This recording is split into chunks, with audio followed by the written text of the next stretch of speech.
They say the dead don't speak, but in 1898, deep in the backwoods of Kentucky, they did.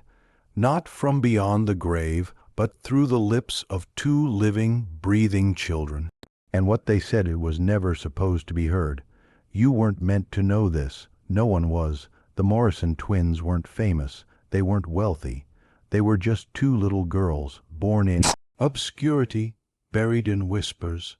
But for 3 days they became a mirror no one wanted to look into. They shattered the illusion that reality is solid, safe, or explainable.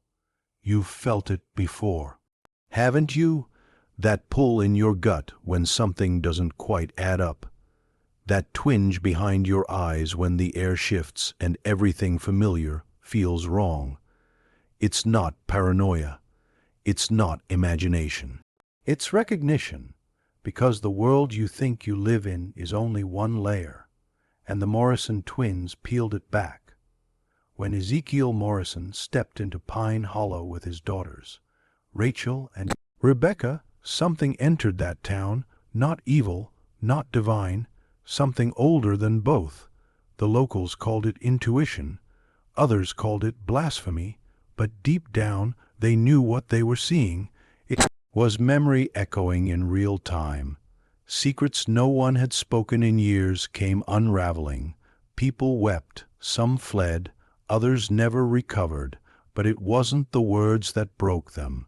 It was the truth behind the words. The girls weren't guessing, they weren't possessed, they weren't conning anyone, they were simply remembering things no child should know, describing events they had no earthly way of discovering. Their voices didn't tremble, their eyes didn't lie. They named the sins people had taken to their graves and smiled while they did it. You're here because part of you is starving for something real in a world of illusions, starving for a forbidden glimpse behind the curtain. This story, their story, won't just disturb you, it will change you. So listen carefully, because once we begin, there's no unhearing it. And by the time you reach the end, you'll understand why this tale was buried for nearly 200 years, and why some still believe it should have stayed buried. They arrived at dusk, not the kind of dusk that fades gently into evening, but the kind that feels like the world holding its breath, like the shadows themselves are listening. November 15th, 1834. The air was brittle. The trees, stripped bare, stood like skeletons over the mountain trail. Ezekiel's boots were torn at the soles. His coat hung loose. He carried Rachel on his back. Rebecca walked beside him, silent. They didn't knock when they reached the parsonage. They didn't need to. Pastor Phillips opened the door before their knuckles could reach wood, as if some part of him already knew they were coming. He would later write in his journal, their eyes were wrong. Not evil, not empty, just too knowing. Like looking into a well and seeing the reflection of something standing behind you. Rebecca smiled. Rachel didn't. The fire was low, the stew nearly done, and yet the girls sat perfectly still, hands folded, eyes wide, as if they were listening to something no one else could hear. When Mrs. Phillips offered them food, Rachel asked if the salt was still kept in the second drawer beside the stove, the one with the broken handle. No one had ever told her that. She had never stepped inside the house before that moment, but she knew, and that was just the beginning. That night, as the wind clawed at the windows and the candlelight flickered like it feared what lay beyond the walls, the twins lay in bed and whispered in unison, not to each other, to someone else, to something else. Pastor Phillips would later admit he stood outside their door for nearly an hour, listening to their voices rise and fall in perfect rhythm. It wasn't play, it wasn't sleep, talking, it was liturgy. Like they were remembering a language lost to time. Then silence, and in that silence a memory awakened in Phillips, a memory he'd buried so deep he thought it belonged to someone else, the bottle, the blanket, the weakness he hid beneath the church floorboards, his secret shame. And in the morning Rebecca spoke it aloud, not cruelly, not accusingly, just as a fact. That's what you need to understand before we go deeper. This isn't a ghost story. This is a reckoning. These children didn't haunt. They revealed, and what they revealed wasn't supernatural. It was the truth, and nothing is more terrifying than that. By sunrise, Pine Hollow would never be the same again. You have to understand, in 1834, truth was not something you confronted. It was something you buried. Small communities like Pine Hollow survived on silence, on secrets folded into prayer, on sins left unnamed but not unfelt. But the Morrison twins didn't ask for confessions. They didn't threaten. They didn't preach. They remembered. Rebecca saw it first. She stood by the window of the Phillips cabin and whispered, "The bones in the walls are listening." When her father asked what she meant, she only blinked slowly and said, "They told me." That afternoon she sat in the center pew of the old wooden church and began to hum a soft, sad melody no one recognized. Rachel joined her, two voices. One sound? It made the air cold. Pastor Phillips asked what they were singing. Rachel didn't look up. "Hope's Lullaby," she said. She used to sing it when she was scared. Before the fire, that word fire carried weight in Pine Hollow. The Whitman fire, the tragedy that wasn't supposed to be spoken of, the story that the elders swore to take to their graves, but the twins had touched it, and it had touched back. When Pastor Phillips finally lifted the third floorboard beneath the altar, the one Rebecca had pointed out the morning before, he found exactly what she said he would, a bottle wrapped in a faded blue cloth, the last remnant of a child lost to fever, his child, gone 5 winters earlier, and that's when something broke in him. He collapsed into the pews, sobbing, not because he was caught, but because they knew. And somehow, despite everything he had hidden from the world, these 2 little girls had seen it, seen him not as a preacher, not as a man, but as a soul splintered. The Morrison twins did not invent your guilt. They revealed it. By that night, word had spread. The entire congregation came to evening prayer, and not to worship, but to witness, not to listen, but to wait. Wait for the next secret to be unveiled, because deep down, every person in that church had something they feared the girls might say. And one by one they did. It began like a baptism of shame. One by one they approached, not because they wanted to, but because the twins' eyes left them no choice. It was as if every hidden transgression had been called to the surface like a splinter working its way through skin. Rebecca stood quietly near the pulpit. Rachel sat on the front pew, legs swinging slightly, almost playful. But her face was cold, not cruel, colder, like someone who's seen too much to feel anything anymore. Samuel Turner was the first, a pillar of the church, a man of means, a man who donated land, sponsored orphan relief, and sat on every committee. Rebecca simply looked at him and said, "The debt is heavier when you hide it beneath God's table." No accusation, no drama, but Samuel fell to his knees. He wept like a man being peeled open from the inside. No one needed details, though the girls gave them: skimmed collection plates, falsified receipts, a failed business in Louisville, and a promise to repay that never came. They watched him crack. They didn't laugh, they didn't smile, they just waited. Then came Martha Whitfield, the church's moral compass, the woman who scolded children for whispering and warned against women who didn't cover their hair. Rachel's voice was nearly a whisper. Your husband isn't dead. You know that. You just didn't want your neighbors to know he left you. Gasps. A teacup shattered in someone's hand. Martha froze, then trembled. Her lips parted, but no sound came. Letters, hidden for years. Letters from Missouri. Apologies from a man who had run when things became too hard. She'd lied to save her sons from shame, but the shame still rotted her, like rust beneath painted wood. And then, without warning, the twins moved together, through the rows, speaking low truths. To the midwife who lost a child during a birth she never reported.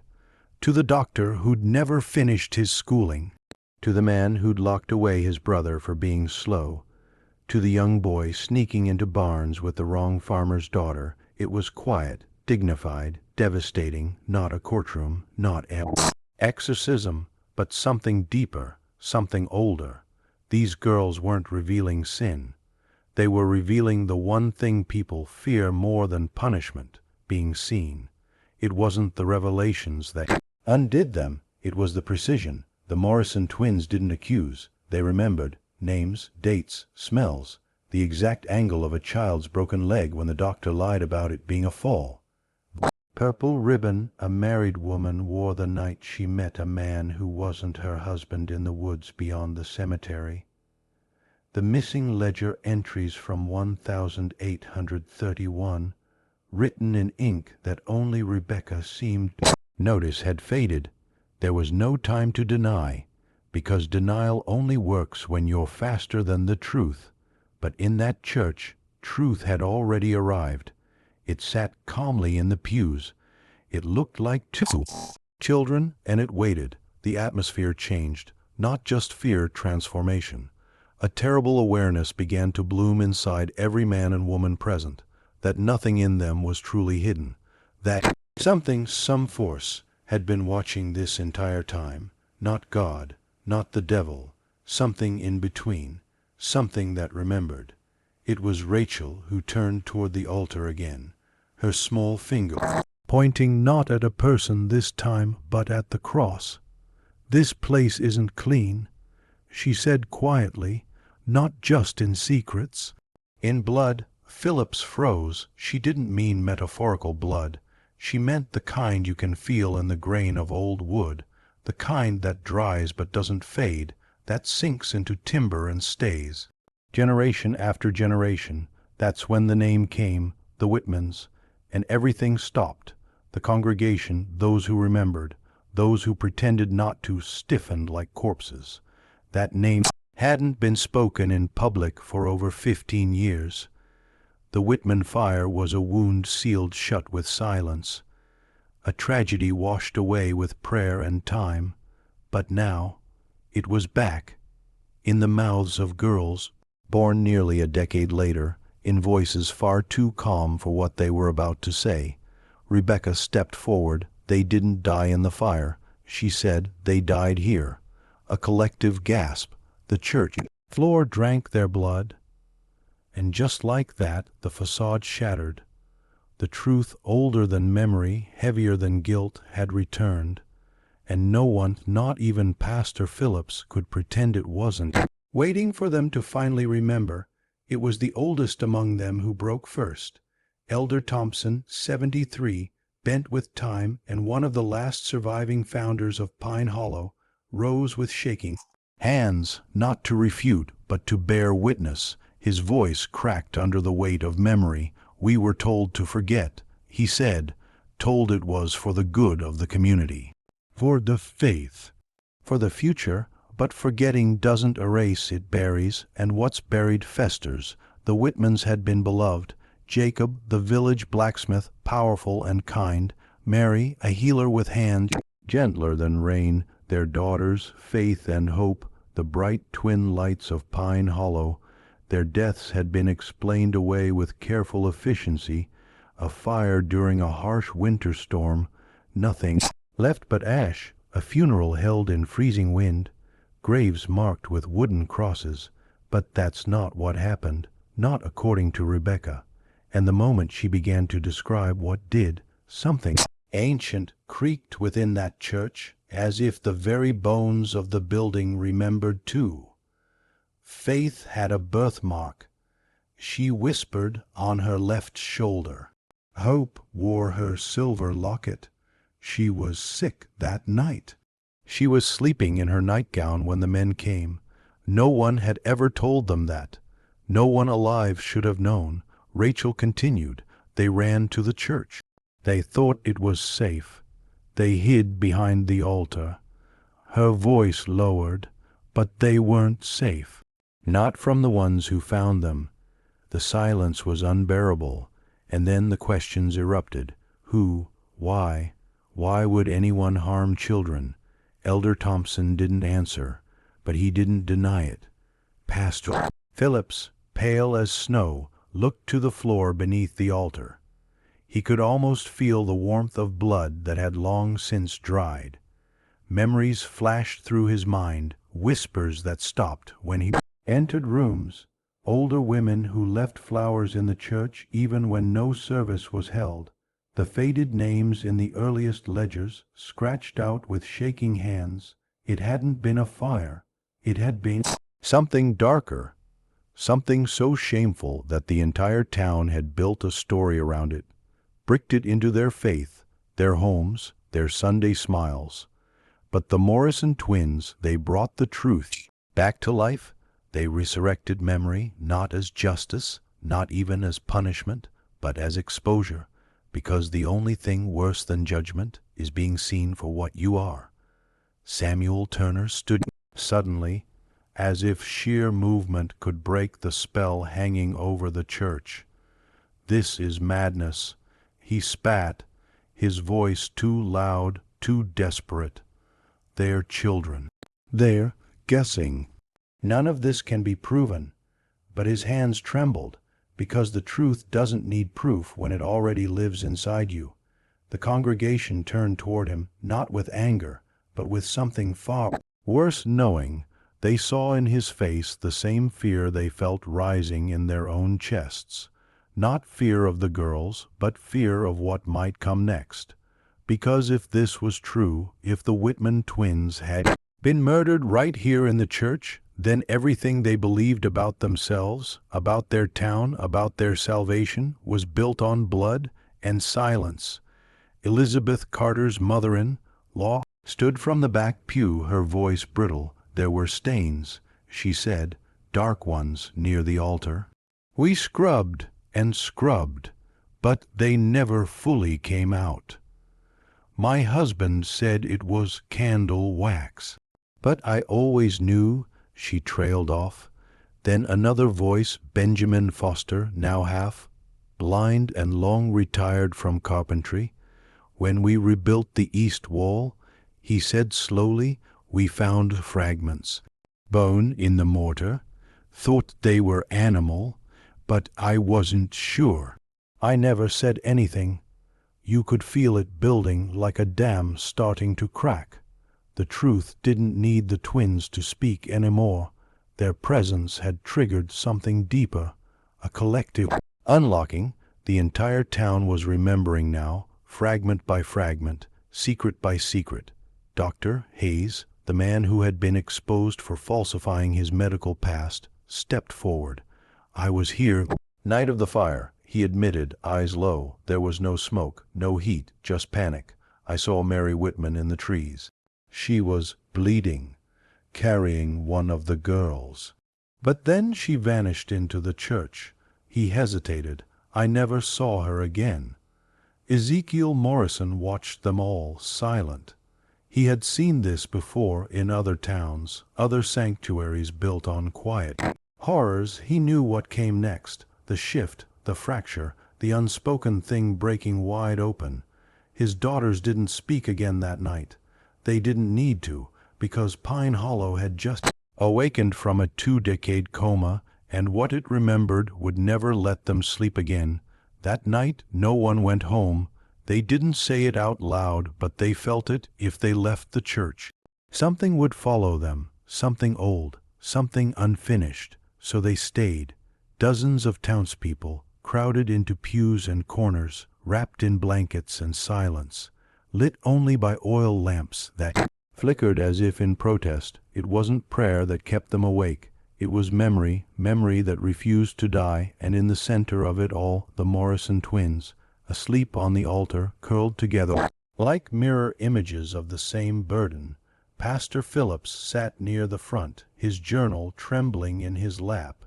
He had written everything, every word, every revelation, but what haunted him wasn't what he recorded, it was what he remembered. His predecessor, Pastor Langley, had always warned him, some truths rot the soul when spoken, but they rot the town when they're not. He'd laughed back then, called it superstition, but now he felt the rot in the walls, in the floorboards, in himself. He thought of the whisper he once heard outside this very church, the voice of a dying man asking, "Will they find us?" It had made no sense to him then. Now he understood. They hadn't died in a fire. They had been hunted, and Pine Hollow had watched. The guilt was generational, inherited, passed down like land. Like hymnals, like disease. Elder Thompson finally broke the silence as dawn's pale light pressed against the stained glass. It wasn't supposed to go that far, he said. We thought we were protecting the town. They said Mary was a witch. Said the girls weren't right. That something was wrong with twins born under blood moon. He looked down at his hands. I believed them. Someone gasped. Others cried. But no one stopped him. She came here for safety.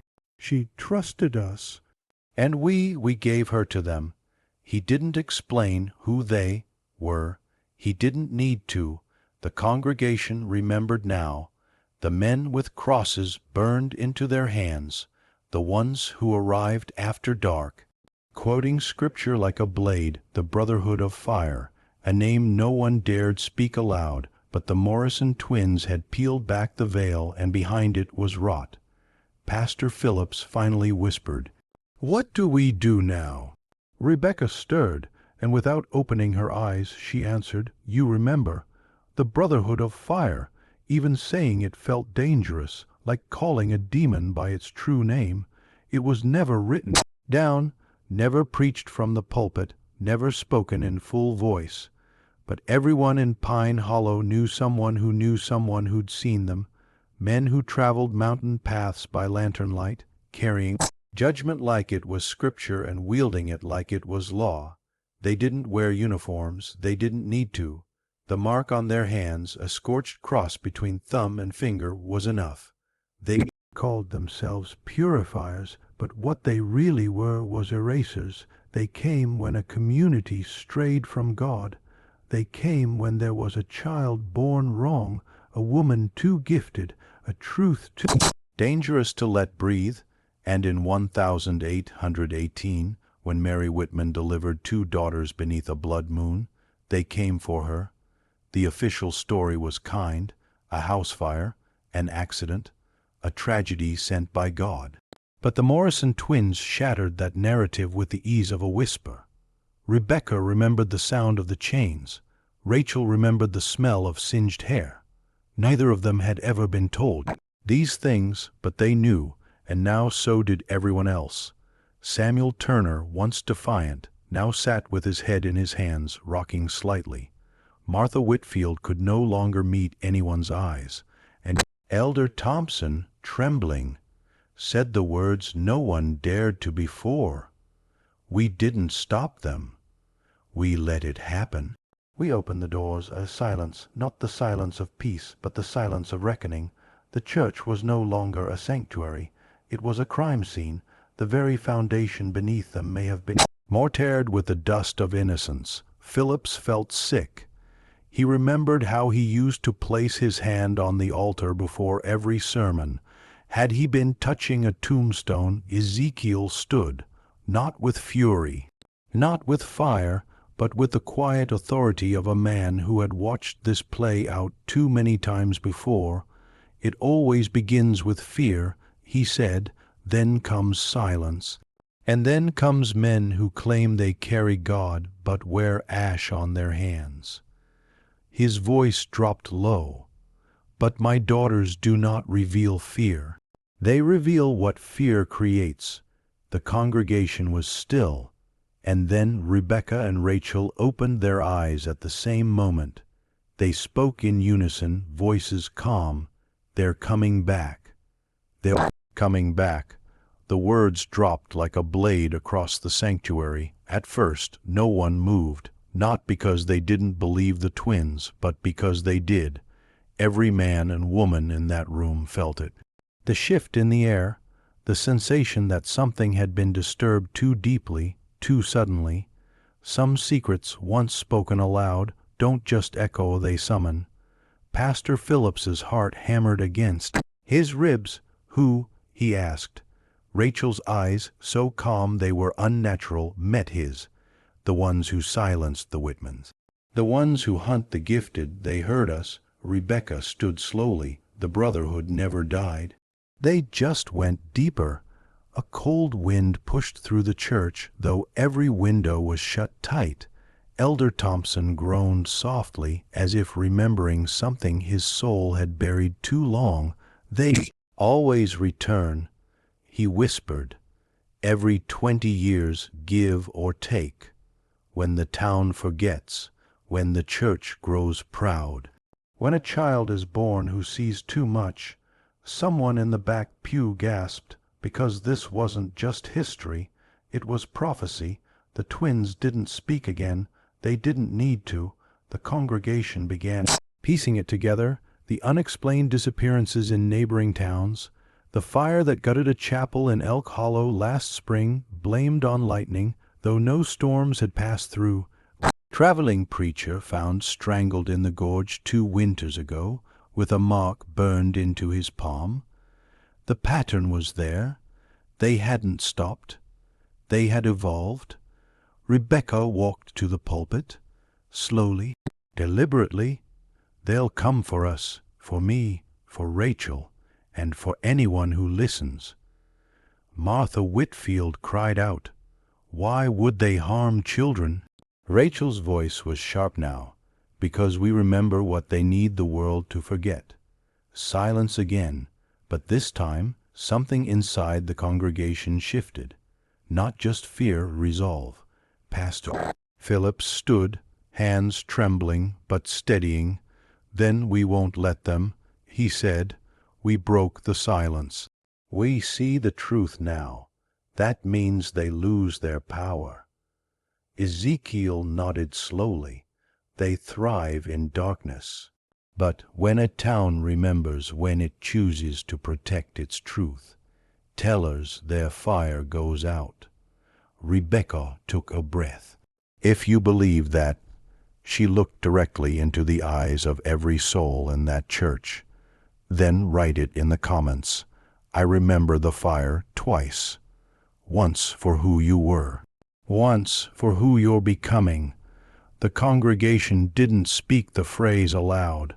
They wrote it, carved it, scratched it into the wood of the pews, into the backs of old hymnals, into the margins of Pastor Phillips' own journal.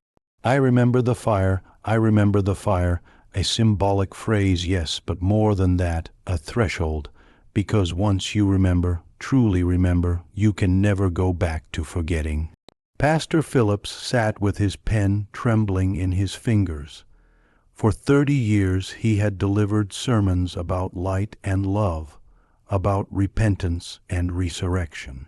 But this was something else. This wasn't faith. This was memory as revolution, and it terrified him. Rebecca and Rachel sat beside the altar, now eerily calm again, as though releasing the truth had lightened something in them, if only briefly. But Ezekiel, he remained watchful, always watchful, not for the townspeople, but for what came next. Because it always came next. They will not strike during daylight. He said softly, "They don't work in the open. They poison from underneath, divide, distract, make you question what you know you saw, what you know you felt. That's how they survive. That's how they burn truth.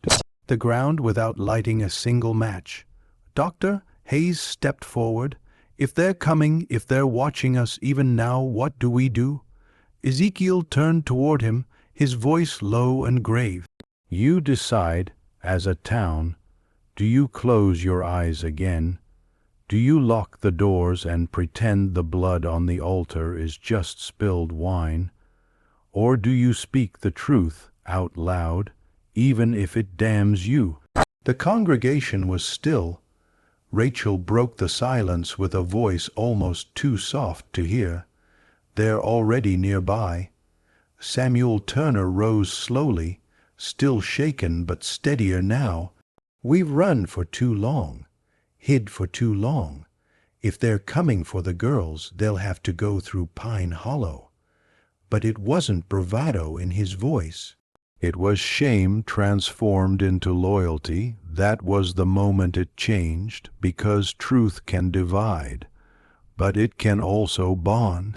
And something about those children, those strange, soft, spoken girls, had made the people of Pine Hollow willing to fight for something they never thought they'd believe in again, each other. They would not run this time. They would remember the fire. By nightfall, Pine Hollow had become a different place. Not visibly, the streets were still dirt, the homes still simple wood and stone, but something beneath the surface had shifted, like the ground itself had grown tense. People nailed shut old cellar doors. They covered windows not just with curtains, but with scripture. And still the sky above felt wrong, like something ancient had taken notice. Ezekiel moved with quiet purpose.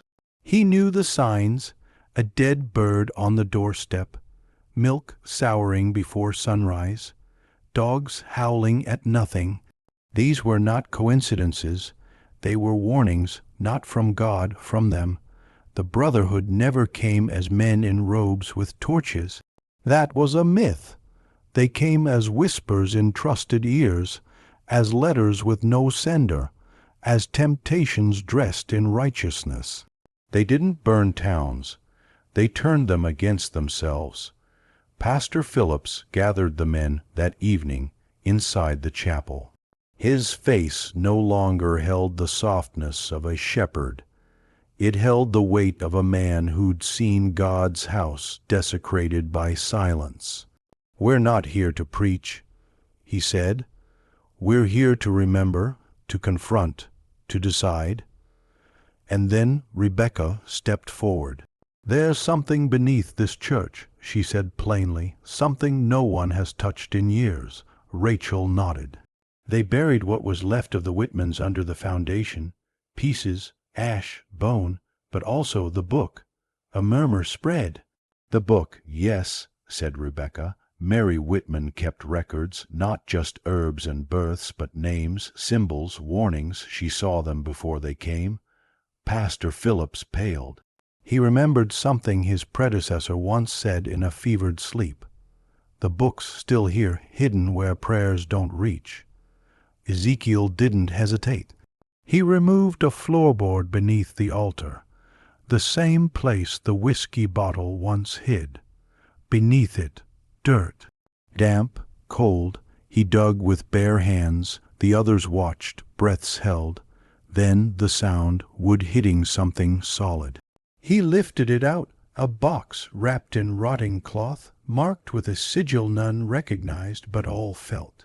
Inside, pages blackened at the edges but still legible, drawings, symbols, names crossed out in crimson ink, and at the very center a message written in a woman's desperate hand: "If they return, show them the light that does not burn."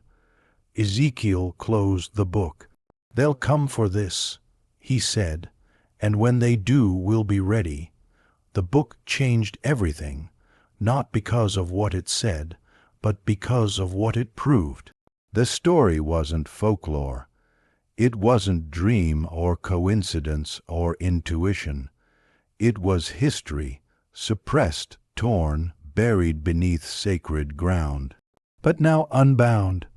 Each page dripped with warnings disguised as herbal recipes, drawings that looked like flowers but bloomed into sigils when turned sideways. The deeper they read, the more they saw the truth.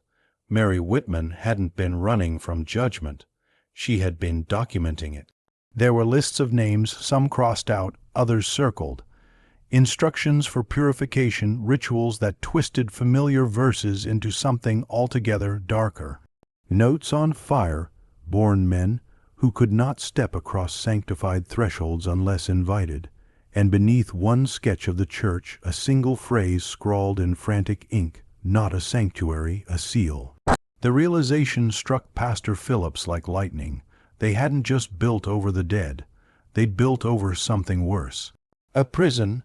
Rachel turned pale, her hand trembling as she traced the drawing with her fingertip.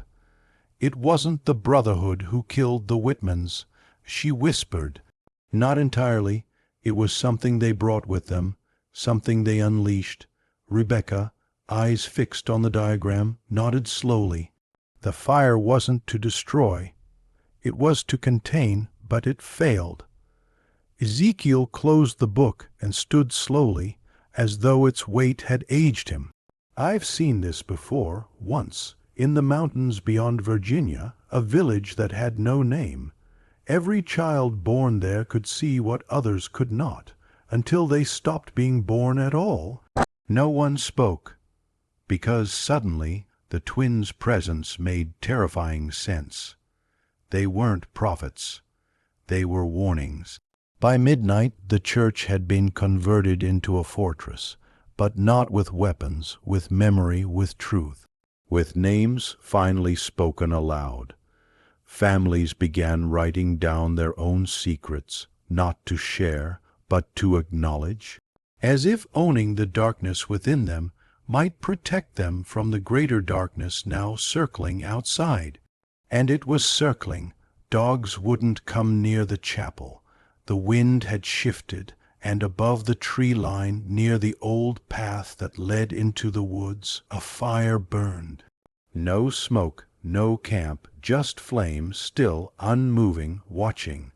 Rebecca took her sister's hand and whispered a sentence that no child should ever know how to say. We've crossed the veil. There's no going back. The fire did not flicker. It stood still, unnatural, unwavering, like a signal not for light, not for warmth, but for memory. Old, forbidden memory called back to life.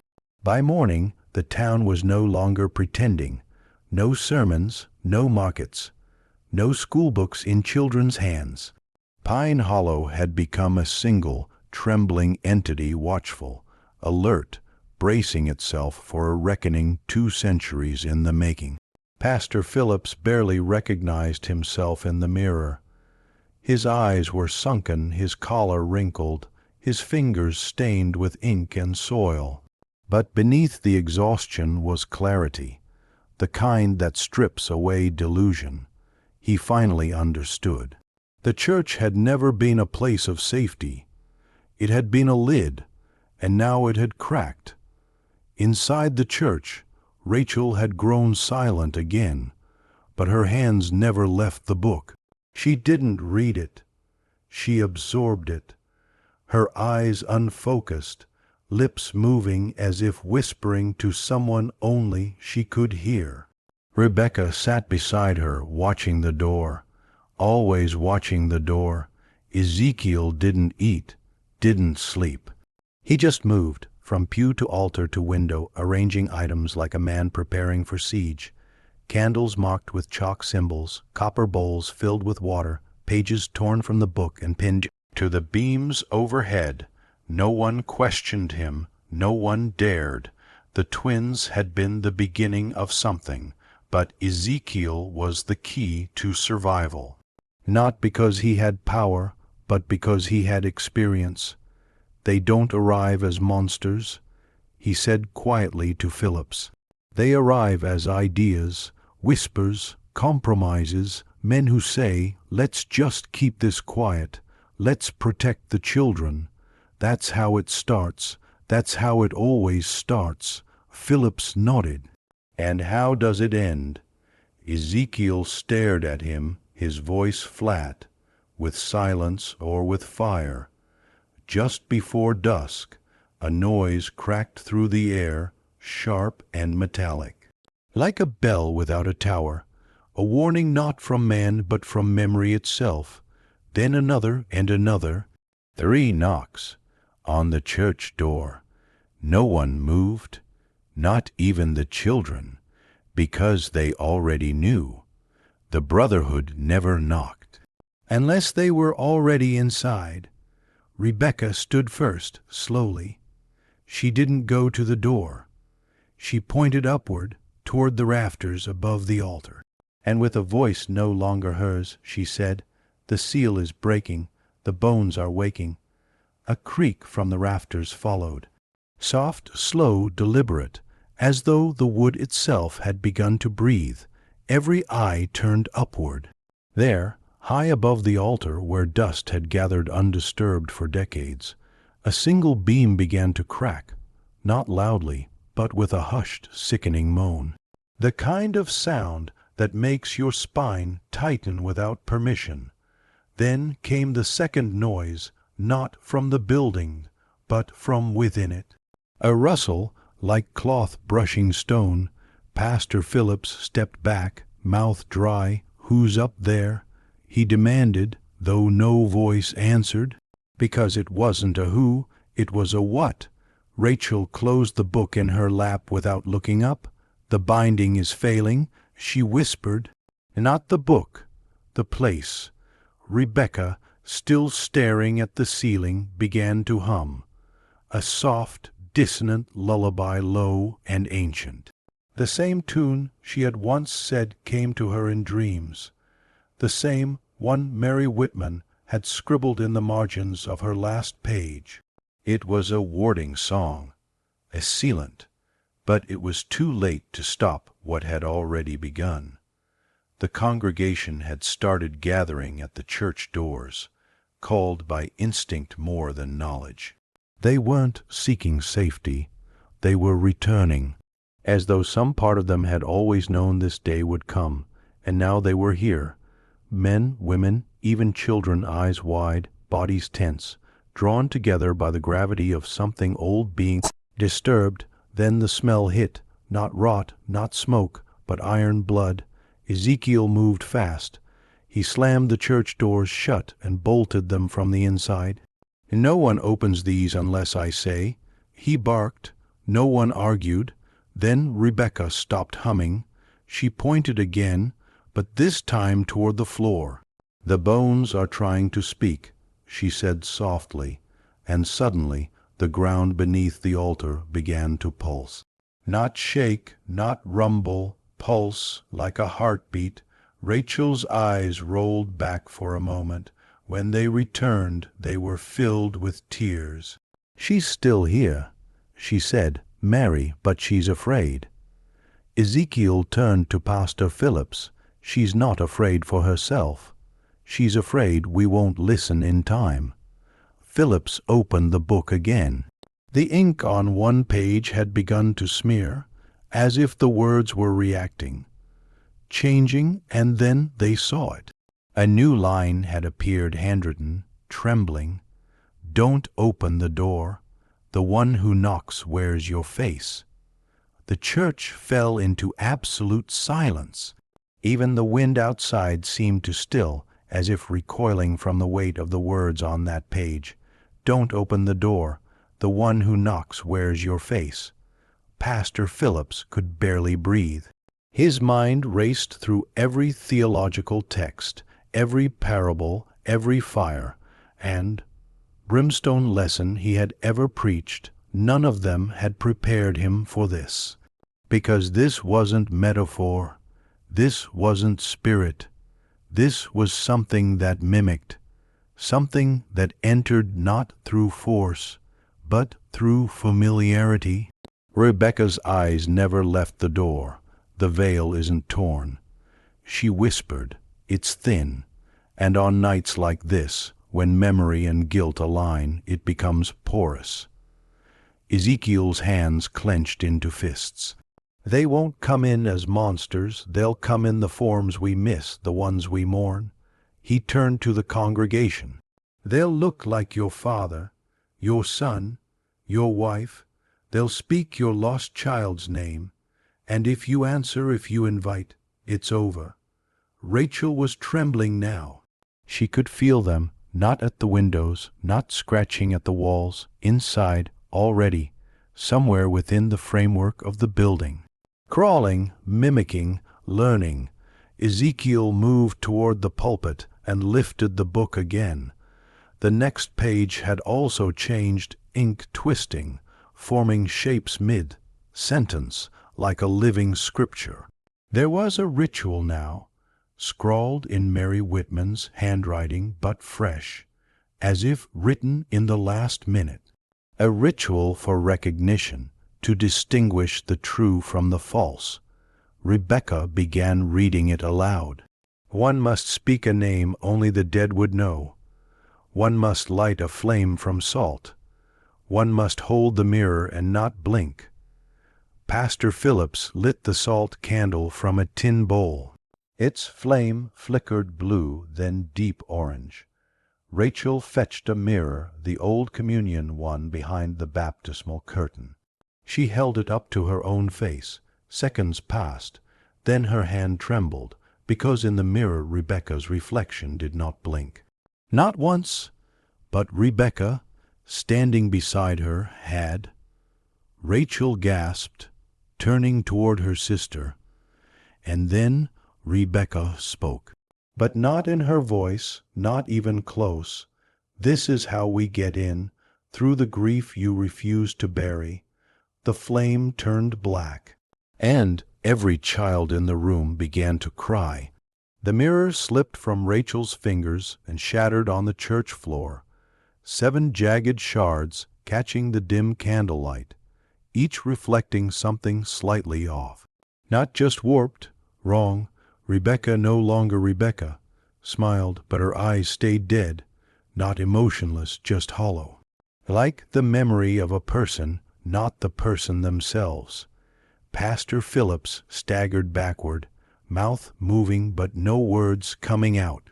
His mind tried to rationalize, to grasp some theological anchor, but none held.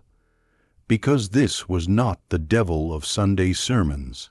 This was older, it had no name, only intention. Ezekiel stepped between the creature and the others, spreading his arms. "You don't get to use her," he growled. "Not here, not now." Rebecca tilted her head. The movement was slow. Calculated, she stepped forward once, and every candle in the room flared as if resisting. "You invited me the moment you mourned improperly." The voice said through her lips, "Grief without truth is worship without direction. It makes a gate, and Pine Hollow is nothing but gates." Rachel clutched her father's hand, tears streaking her face. "She's still here," she whispered, the real Rebecca. "She's trapped beneath." The book pulsed again. The page flipped on its own as if time had no patience left. A ritual, violent, ancient, dangerous. Ezekiel scanned it quickly. "It's not an exorcism," he said. "It's a trade, one truth for one soul." "A truth," Phillips echoed. "What truth?" Rebecca's voice answered before anyone else could. "Yours, preacher." And suddenly Pastor Phillips understood. He had always believed himself a man of God, but deep within, past sermons and charity and whelp, ractus prayers, lay a truth he had buried.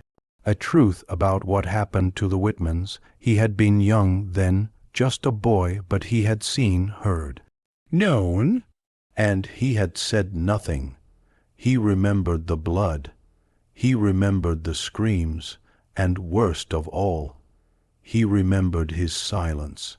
Now, the entity wearing Rebecca's skin smiled wider.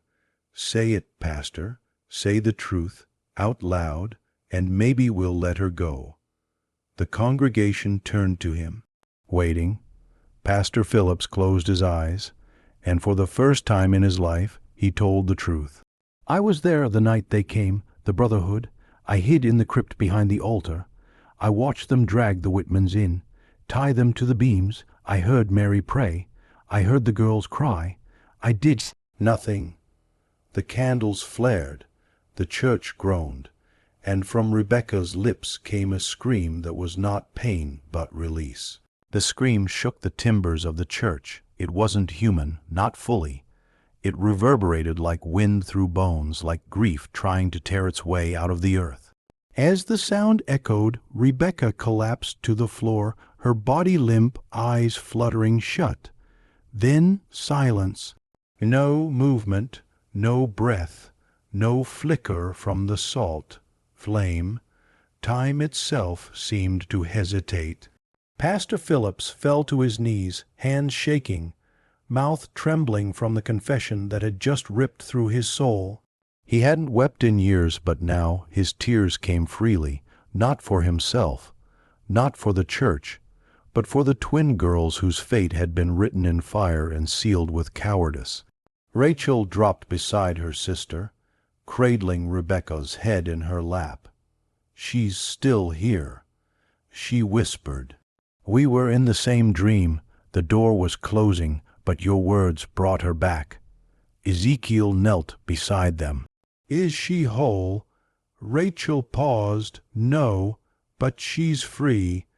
The congregation stood stunned, as if waking from a trance they hadn't known they were in. Faces that had been rigid with skepticism and fear now sagged with grief, guilt, and something harder to name. Reckoning, but there was no time to breathe, because just then the black, flamed candle snuffed itself out. The room dimmed unnaturally, and from the far back of the chapel, where shadows lingered longest, came the unmistakable sound of footsteps. Slow, bare, wet, a boy, no older than 10, stepped into view, but his eyes were too old, and his face matched Pastor Phillips exactly. "Only younger. You weren't the only one who watched," the boy said, his voice neither child nor man. Others knew, others agreed. He tilted his head. "You thought the confession would be enough, but it was only the first offering." Ezekiel rose, shielding the twins. "No more games," he said, voice low and full of iron. "You've taken memory, you've stolen form, you've mimicked the innocent, but I know your kind." The boy's face twitched. Something beneath the skin moved like muscles that didn't belong there. "We are not kind," he said.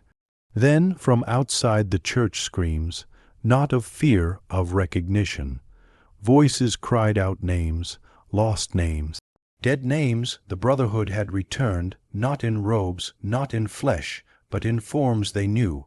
Rebecca stirred, eyes blinking open. She looked at her father and said, "It's not over. Now they want everyone who remembers." The door trembled once, then twice, like a living thing testing its prey. Outside, voices rose in a disturbing chorus, not shouts, not cries, but names, hundreds of names, spoken in tones too familiar to ignore. Mothers heard dead sons, wives heard long, buried husbands. Even children froze at the sound of lullabies only their grandmothers had sung. That was their weapon, not strength, not speed, but intimacy. They didn't break the door. They didn't need to. They invited themselves in through longing. Rachel stood up, face pale but calm.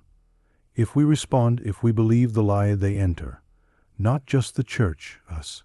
Ezekiel turned to the crowd, now pressed together in the nave. "You must remember this. They will wear the faces you love. They will speak with the voices that haunt your dreams. They are not ghosts. They are reconstructions of your regret." A crash came from the back room. Mrs. Carter gasped. "That's my son's voice. He died at Gettysburg." She turned to run, but Phillips grabbed her hand, trembling. If you open that door, it won't be your son waiting. It'll be what killed him." Rebecca, now sitting up, coughed once and looked toward the altar. "They're not just after us anymore. They're after witnesses. Anyone who heard what happened here, anyone who now remembers the truth." A low vibration hummed through the floorboards. Not noise, resonance, as if the church were becoming a tuning fork for forgotten sins. The twins moved in tandem, now eerily synchronized, as if their souls had braided through the fire. Rebecca held the mirror again. Rachel lit another salt candle. The flame this time turned green. "They've passed through the veil," Rebecca said. "But the veil fights back." Phillips opened the book once more.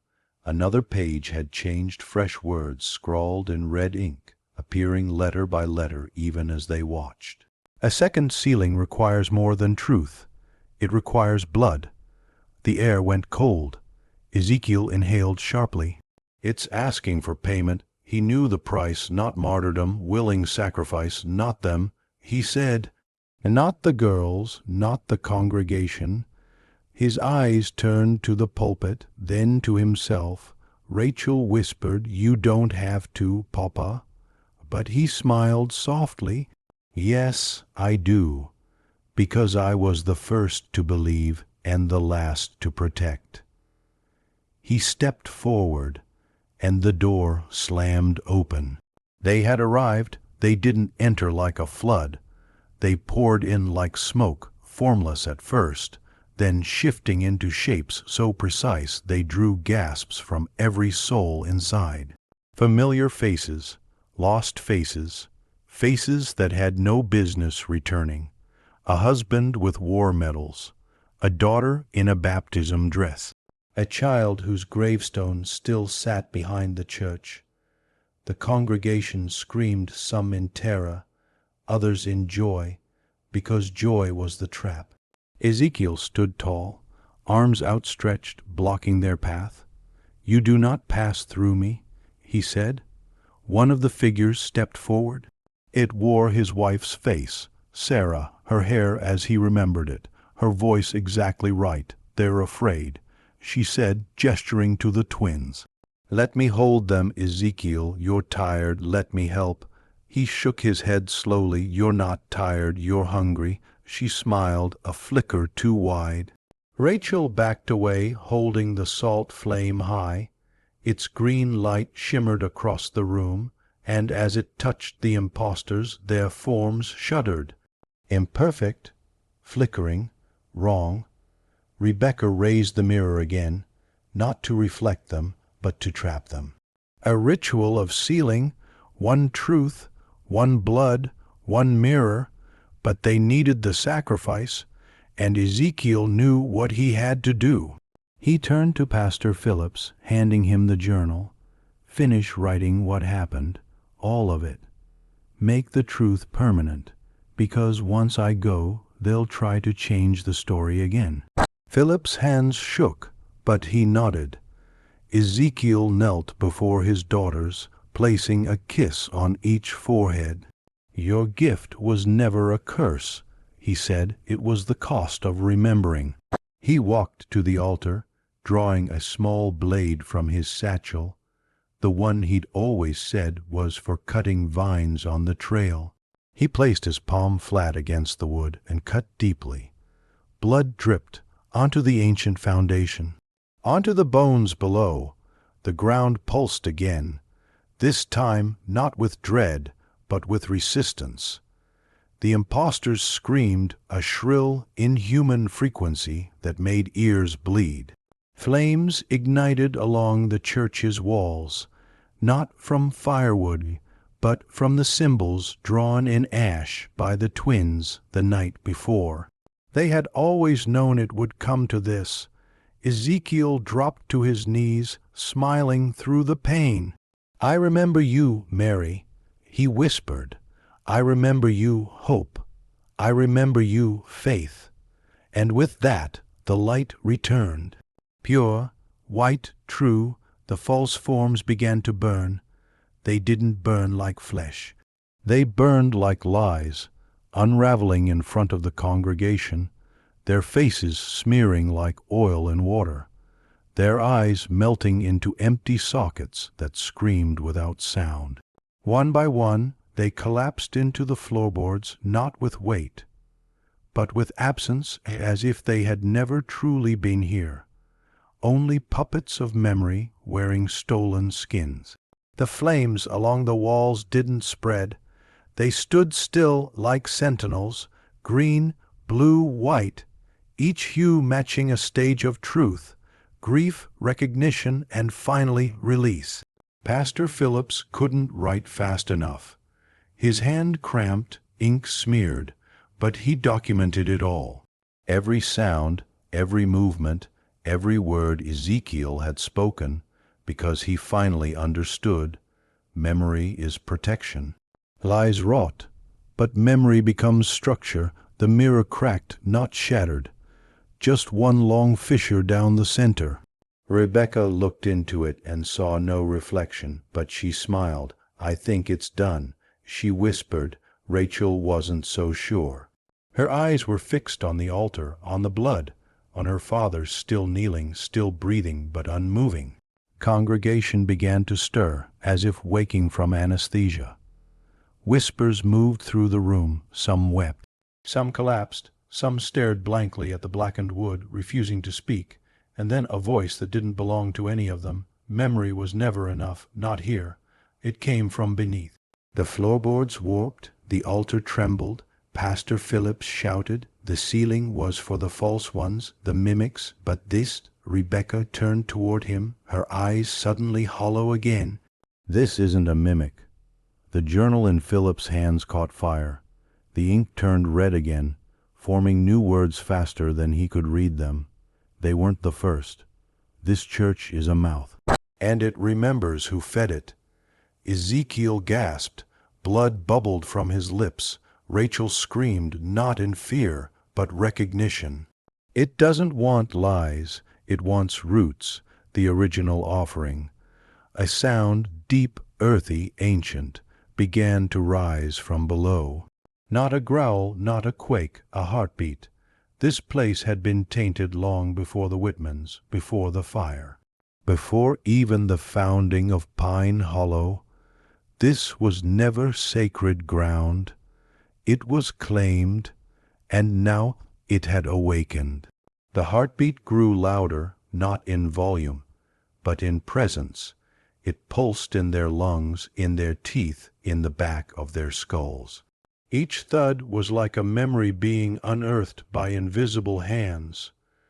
The floor beneath the altar cracked open, not violently, but surgically, as though something inside had waited, patient and precise, for the last of Ezekiel's blood to touch its prison.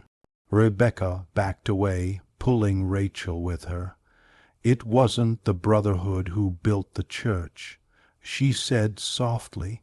They just inherited it.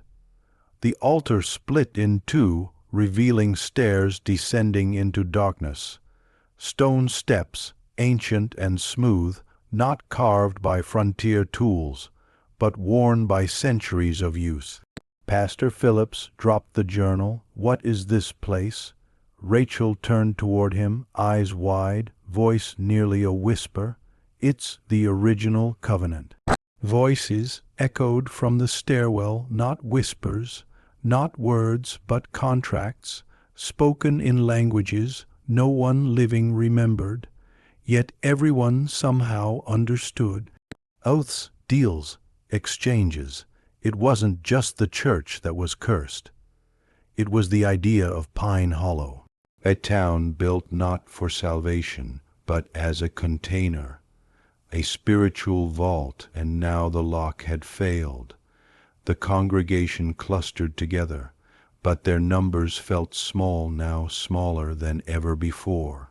So many had already run. Some were missing. Some stood frozen, eyes empty, claimed by something unseen. Rebecca held the cracked mirror like a shield. Rachel reached for the journal, now half, burned and tore out a blank page. She began drawing symbols she didn't remember learning. Her hand moved on its own. Ezekiel stirred, coughing blood, eyes flickering open. "No," he rasped, "you mustn't go down." But they already knew they had to. The covenant had been broken. And if no one sealed it, the whole town would become a mouth, a thing that devoured truth and replaced it with obedience. Rachel took Rebekah's hand. The green and white candles flared one last time and extinguished. The air went still. The heartbeat slowed, but didn't stop. Pastor Phillips picked up the burnt journal, clutching it to his chest. "I'll stay," he said. "The record must remain even if no one ever reads it." Rebekah looked up the stairs, then down into the dark. "We'll find the root." Rachel nodded. "We'll end it." Together they stepped into the stairwell, and the stone door sealed behind them. The moment the stone sealed above them, the air shifted. It wasn't just colder. It was thicker, like walking through smoke you couldn't see. The twins descended in silence, one step at a time, their hands brushing the damp stone walls that pulsed faintly beneath their fingers, alive with memory. Every few feet, Rachel's fingertips grazed carved sigils, etched deep and smooth, worn not by time but by touch. These walls had been used before, many times. Rebekah paused halfway down, her voice barely audible. "They brought children here." Rachel nodded to listen. The steps ended in a circular chamber. At its center stood a basin, black as obsidian and filled with a liquid that reflected no light. Symbols surrounded the rim, some familiar, others ancient, predating even biblical alphabets. Around the chamber, niches in the walls held bones, small ones, arranged carefully, reverently like offerings. Rebekah stepped toward the basin, entranced. But Rachel pulled her back. "No, not yet, it's not asking." Just then the heartbeat returned, but not from below, from within. Rachel dropped to her knees, clutching her head as voices erupted inside her mind. Not yelling, not screaming, but chanting. A slow, rhythmic liturgy of control, words that demanded surrender, phrases designed to erase identity.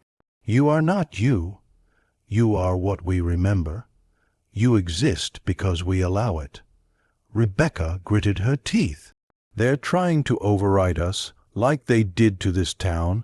And then, clarity, the basin shimmered, not with liquid, but with memory. It showed them the first sacrifice, a child, bound and blindfolded, laid across this very altar by men in colonial garb. Not fanatics, leaders, founders, their faces calm, expressions devout. One whispered the same phrase over and over, "Freedom requires forgetting." Rachel gasped. They fed the land. That's how Pine Hollow stayed hidden. It wasn't isolation, it was containment. A town that erased memory, a church that devoured guilt, a people who believed they were righteous because every stain had been quietly absorbed below. Rebekah stepped forward, held the cracked mirror above the basin. The surface rippled. Reflections of their faces shimmered in the black, then twisted, not into demons but into themselves, aged, haggard, bound, as if the land was showing them what they'd become if they stayed silent. Rachel looked into her twin's eyes. "We have to give it something it can't consume." Rebekah nodded. "The truth," she said, then lifted the mirror and dropped it into the basin. The instant the mirror touched the surface of the basin, the black liquid screamed. Not a sound heard by ears, but felt inside bone. It was the kind of scream that exists in every man who's ever buried a truth too dangerous to name. The kind of scream a society makes when its lies are pulled into the light and can't retreat. The basin convulsed, rippling outward with a pulse that extinguished every torch in the chamber. Darkness fell total, not the absence of light, but the presence of something that hated illumination.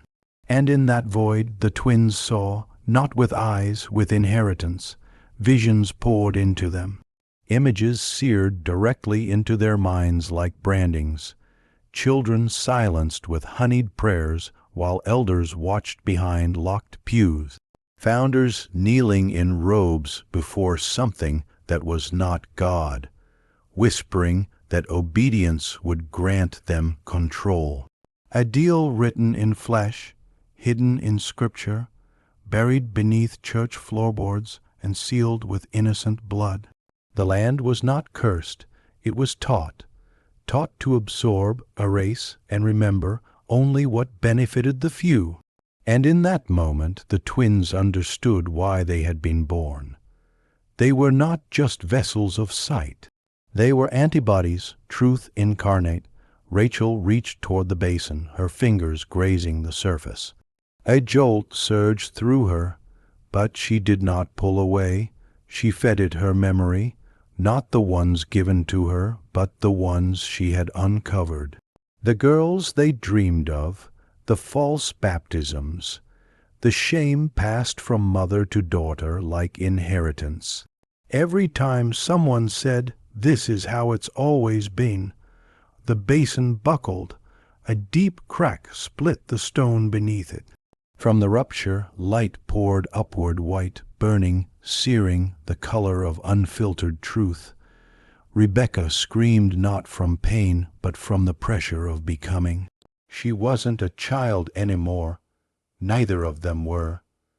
They weren't even themselves. They were mirrors now, walking contradictions, living proofs that no lie, no matter how sacred, could last forever if truth was witnessed. The chamber began to collapse, not in destruction, but in reversal. Stones softened to clay, symbols melted into mud, bones dissolved into vapor. The covenant was not broken, it was rejected. By the very bloodline it tried to consume. Rachel stood, her eyes glowing with the last of the reflected fire.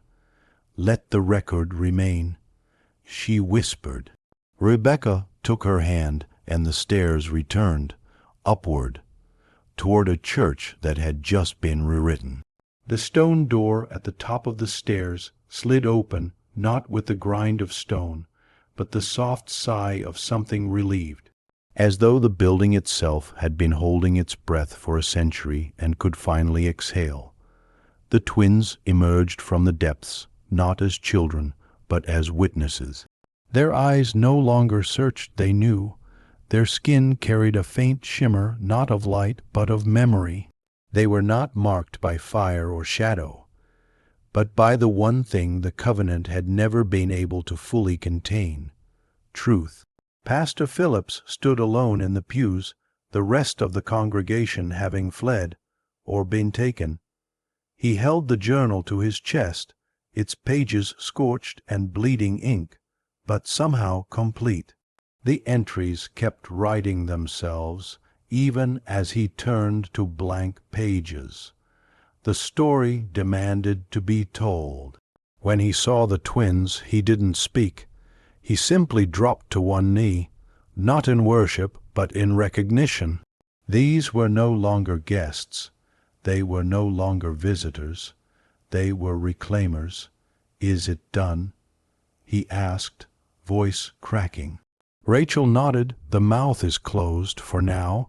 Rebecca added, "But mouths can open again when people get lazy with memory."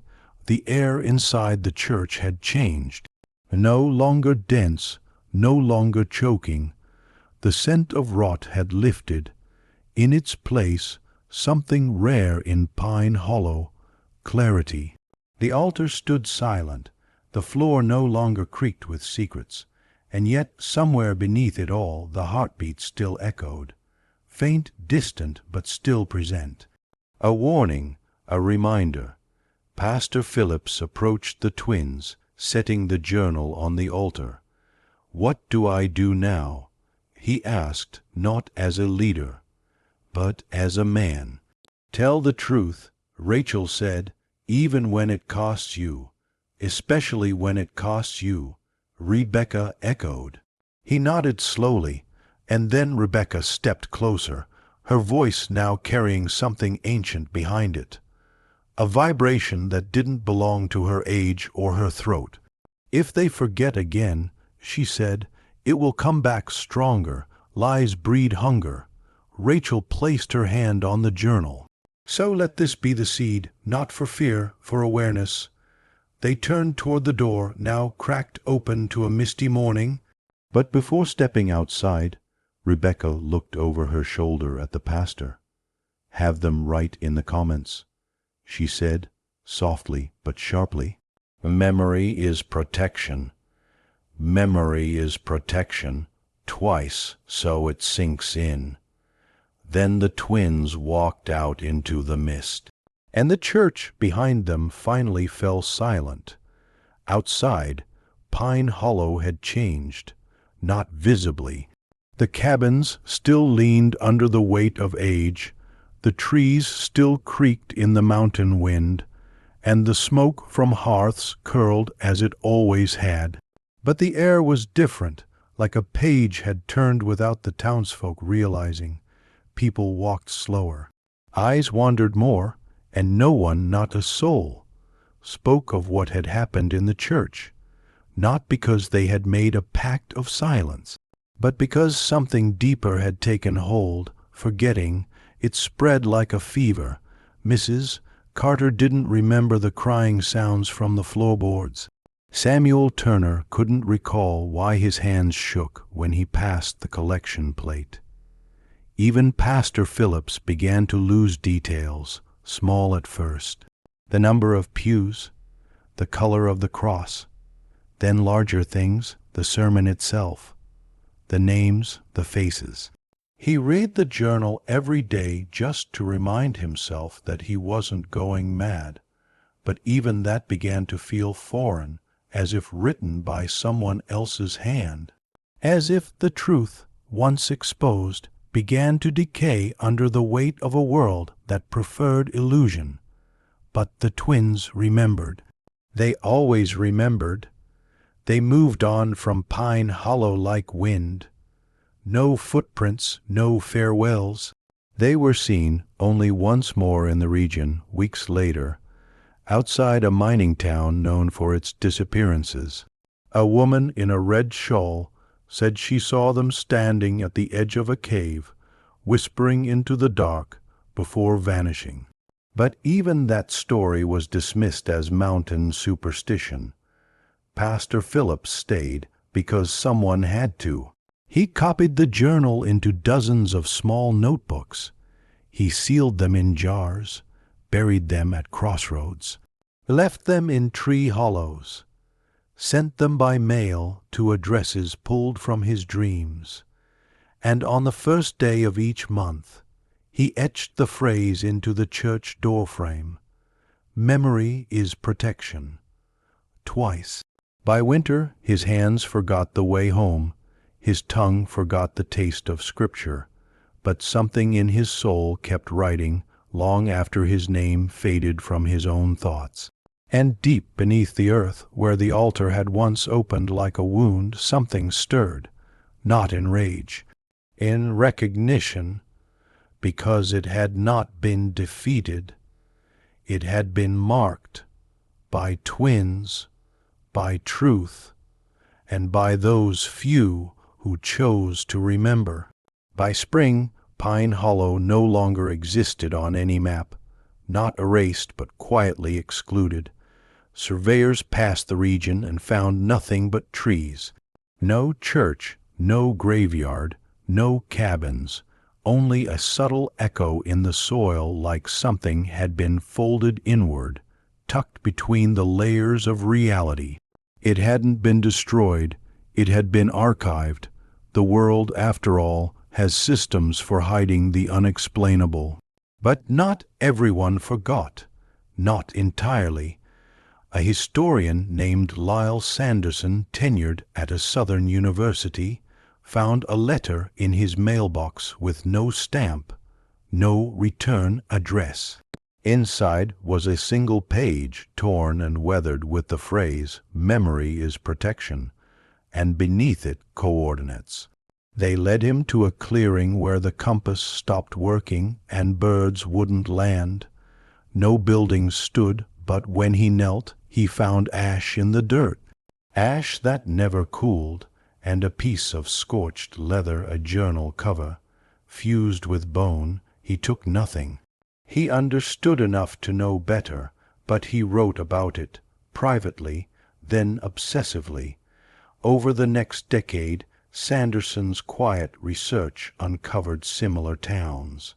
Places with buried churches, siblings with impossible sight, records that were half burned, testimonies that ended in madness, and sketches of sigils that matched nothing in known symbology, but showed up in dreams across cultures.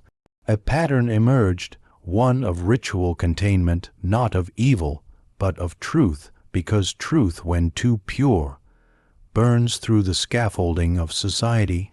The more he published, the more he was warned, first subtly, then formally, grants revoked, credentials questioned, reputation dismantled by anonymous letters and sudden accusations. His office was ransacked, but nothing taken, because it wasn't about theft, it was about message. He received a final note typed on a faded ribbon. Some knowledge starves in light. Let it sleep. He ignored it. And then he vanished, left behind only one box labeled Morrison Files, filled with childlike drawings, and a single audio tape marked Twins Live.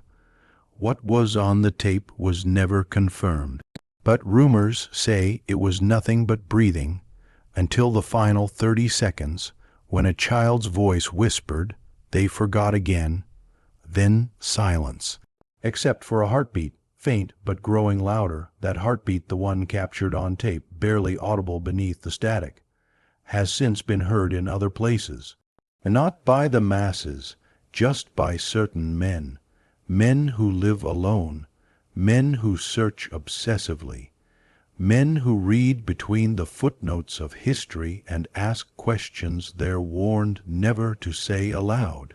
They hear it late at night, in libraries beneath fluorescent flickers, in basements surrounded by red string and yellowed maps.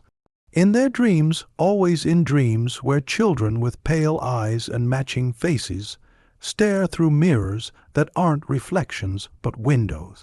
These men wake drenched in sweat, not because of fear, but because the beat is inside them now. The twins didn't just walk away from Pine Hollow. They distributed, like spores, like a code passed through symbols, across paper, through stories disguised as fables. They were never just psychics, never just prodigies. They were carriers, hosts of memory that refuses to die, traveling between those willing to listen and those cursed to remember. Every town has its hidden graveyard. Every family has one tale the elders won't speak of, and buried inside each of those is a rhythm, a subtle pulse, the same one heard under the floorboards of Pine Hollow, a systemic frequency, one designed not to alert, but to prepare, because this isn't just a story about one town or two girls. It's a system of control built from intentional forgetting. And the moment you remember, even for a second, you're marked, not in body, but in awareness. That's why you're still watching, because part of you feels it. You always have, that slight discomfort in churches too quiet. That moment your mirror feels like it's watching you, That dream you have of staircases going down, down, down where something waits that knows your name. This isn't horror, this is history, and history is always rewritten by those who survive, not those who remember.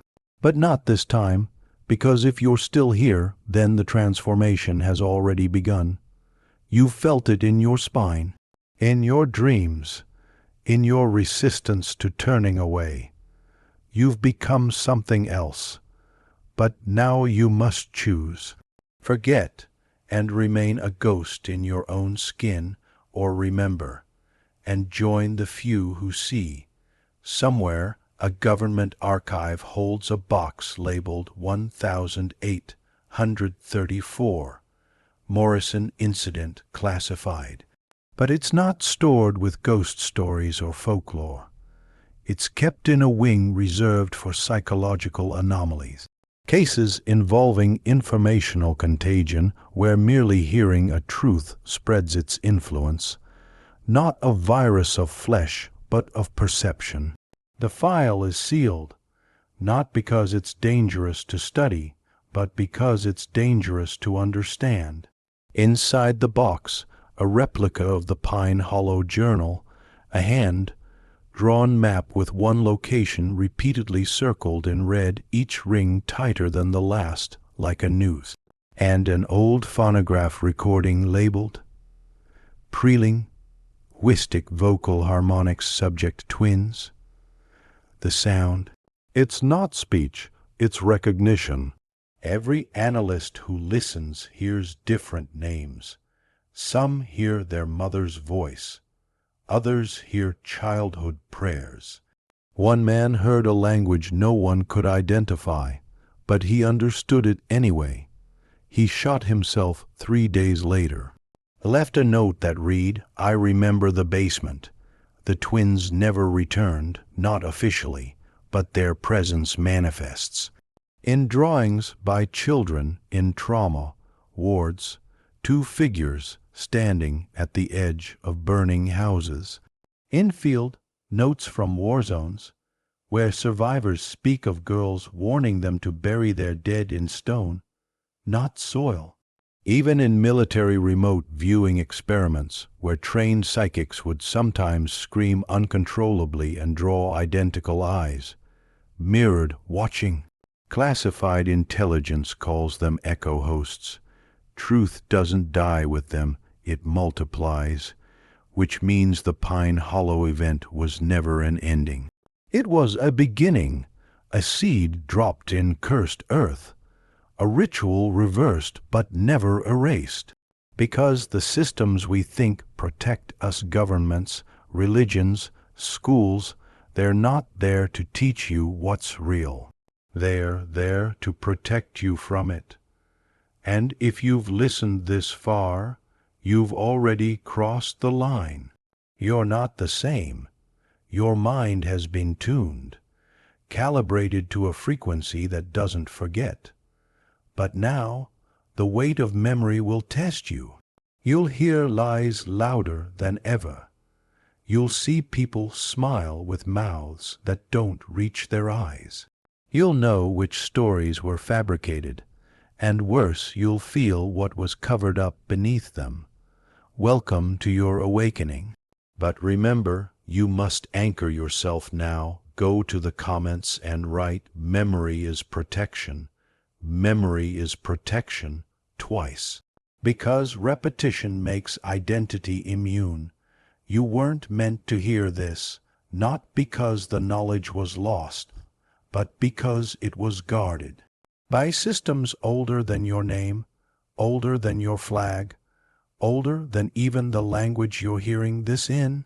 Systems built not to protect you, but to preserve them, the architects, the ones who benefit from blindness. They don't fear violence, they don't fear rebellion. What they fear is remembrance, because memory is a weapon they can't disarm. It persists in whispers, in dreams, in the silent acknowledgement between 2 strangers who both know what they aren't supposed to. Let me be clear, This story isn't entertainment. It's initiation. The Morrison twins didn't just open a door. They revealed that doors exist at all. Hidden in plain sight, beneath floorboards, within mirrors, behind polite smiles and religious rituals. Truths sealed with blood, sanctified by amnesia. You think that's a coincidence, that everywhere you go, trauma is buried and repackaged. That entire cultures forget genocides, but remember brand jingles. That churches are built on bones and call it holy ground. The system isn't broken, it's designed to keep you small, disoriented, doubting your own insight. Because the moment you believe your instincts, the moment you follow the chill down your spine and ask, why do I feel watched when I'm alone? You step off the path and into the deeper pattern. That's where you are now. This isn't a rabbit hole. It's a map. And every name you've heard, the Whitman twins, Pastor Phillips, the Morrison incident, they're not anomalies. They're milestones on the road you're now walking. A road carved by those who tried to warn us, tried to preserve the signal through scripture, myth, folklore, and madness. They lost everything for trying, but they planted the idea, and now it's awakening in you. You feel it, don't you? The beat under your skin, the certainty behind your fear, that this is more than a tale. It's a mirror, and you're starting to see yourself differently in its reflection. Good, because you're needed, not for war. For witnessing, because as long as one person remembers, the lie can't fully win. So take a breath, let the illusion crack, and keep walking. You want to know why this matters, because the erasure isn't just historical. It's personal.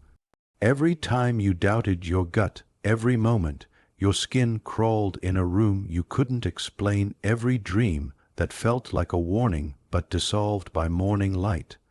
They weren't hallucinations. They were interceptions, signals from them, from the system built to overwrite instinct with programming. Your schools didn't teach you how to think. They taught you what to ignore. Your churches taught obedience, not discernment. Your government taught patriotism, not history. And when the Morrison twins looked into the eyes of that congregation, they didn't just see sin. They saw participation in a lie older than their language. That's what made people run, not the fear of punishment, but the terror of recognition. Because the truth isn't that people are blind, it's that they chose not to see. And now you're at a crossroads. You've heard too much to go back. You can pretend this was just a creepy story, shut your laptop, let the next video autoplay and resume the simulation. Or you can do what most won't. You can carry the frequency, because what the twins left behind wasn't prophecy. It wasn't warning, it was contagion, memory passed like blood through generations. Resonance buried in genetic code. Echoes that only some can hear until now. And here's the key they never told you. The knowledge itself doesn't protect you. Your relationship to it does, because awareness without action is just anxiety, but awareness plus witnessing, that's power. So speak it aloud if you're alone. Type it below if you're not. Memory is protection. Memory is protection. Twice, for anchoring, you've been given access. Now you must give it form, not with violence, but with vigilance. Because the next twin won't come with blue eyes and white dresses. The next truth will be inside you, waiting for the moment you're alone and ready to remember. And when that moment comes, you won't need this video. You'll already know what to do. Somewhere, a child is dreaming.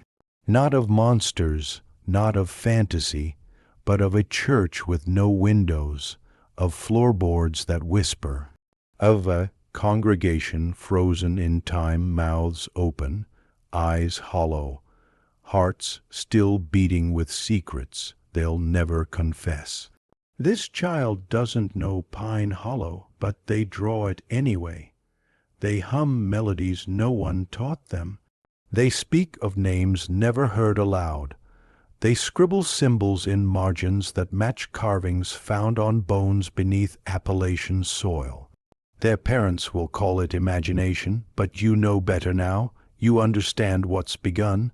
The twins were never alone. They were initiators. The dreamers are multiplying. The frequencies are reawakening, and the system. It's glitching. Look around. Watch the headlines shift from truth to noise. Notice how institutions once trusted now contradict themselves daily. Listen to the silence that follows every revelation, how quickly the public forgets what should have changed everything. It's not apathy, it's design, a final firewall to keep the sleepers asleep, but not you. Because now, when you walk through an old building and feel the air thicken when a stranger says something that echoes a dream you haven't had yet, when you pause, heart racing, without knowing, why, you'll remember this. You've been rewired, and you're not alone. Others walk among you now. Men and women who watched this same story and didn't turn away. Their names are not written anywhere, but they remember.